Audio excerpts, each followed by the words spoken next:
It's hard to say the name without smiling. It rhymes. It's a little silly, but it's memorable.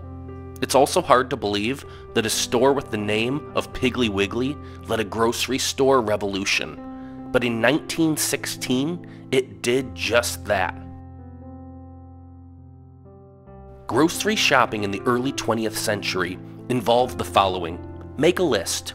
Take said list to the store and give it to the clerk, or wait in line until you could give it to the clerk. Then, you waited until the clerk gathered your items from the store and quoted you an arbitrary price. Items weren't marked, so prices, well, they fluctuated. There was no choice involved, no browsing, no selection. Take what you get.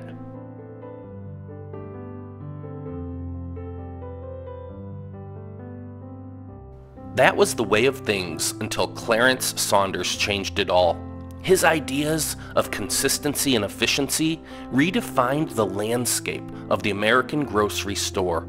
Saunders grew up working on a plantation alongside his dad. As he got older, he held a variety of jobs, including work in a sawmill and in a general store. He was also a night watchman and a shop assistant. As he gained work and life experience, he realized his 2 years of former schooling would not help him advance in any capacity. So he began to read and learn more on his own. He got a job in wholesale grocery. He got married and he moved to Memphis.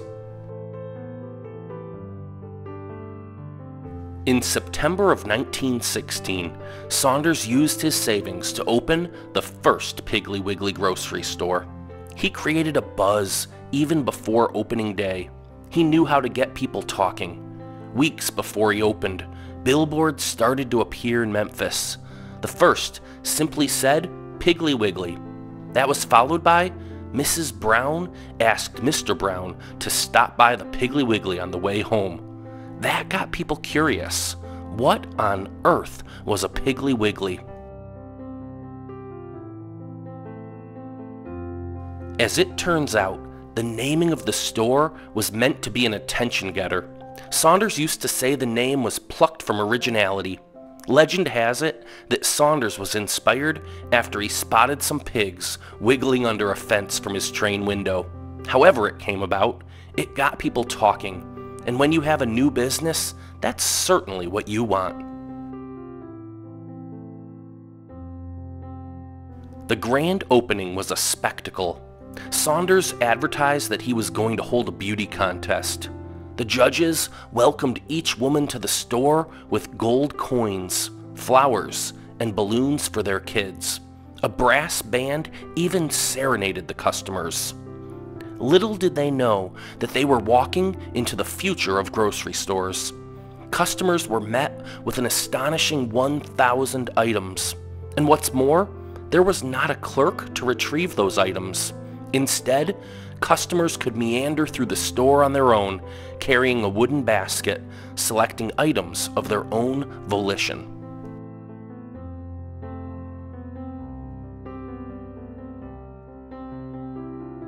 Saunders' experiment, his risky venture to try something completely new, paid off.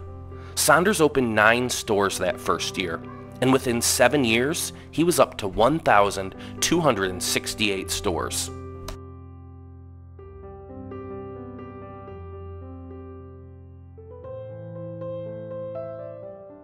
Saunders is actually credited with quite a few firsts in the grocery store world. He was the first to use shopping baskets, which later turned into the first shopping carts in 1937. That consisted of 2 shopping baskets, one above the other, attached to a metal frame on wheels.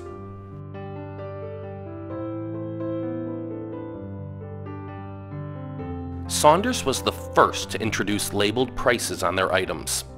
This guaranteed consistent, fair prices for everyone. Piggly Wiggly was also the first to provide checkout stands and give out printed receipts from machine tapes.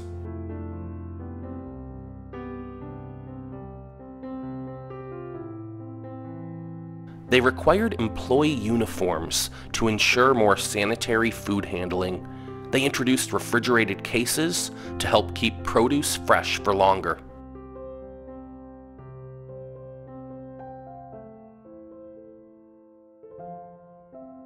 Piggly Wiggly introduced a new business model in grocery stores: high volume and low profit margins. This spun into franchised independent grocers.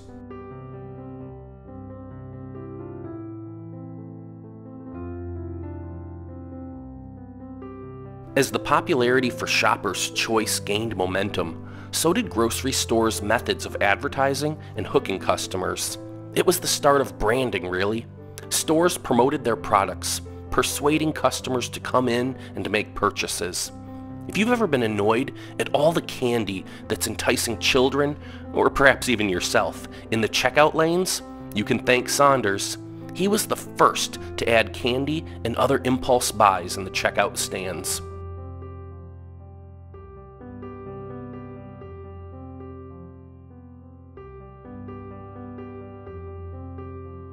Piggly Wiggly went public in 1922. As quickly as he got into the grocery game, though, Saunders was out at Piggly Wiggly.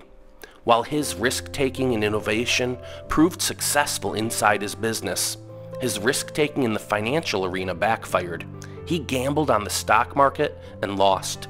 His debt was tremendous, and he had no choice but to resign as president and to turn over his assets to his creditors, including his company's stock and his Pink Palace mansion. The store he started, though, survived.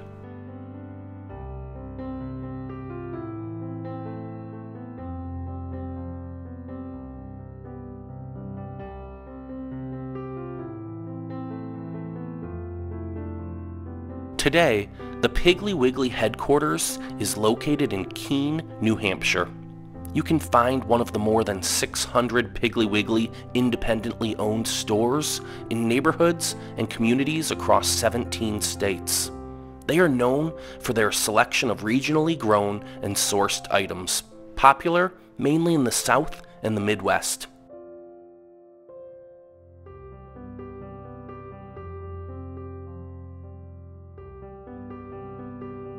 If you still get to frequent a Piggly Wiggly, you're lucky. They're quaint and they have a throwback feel. But don't be led astray by the silly name. Piggly Wiggly originated much of our modern-day grocery store shopping experience.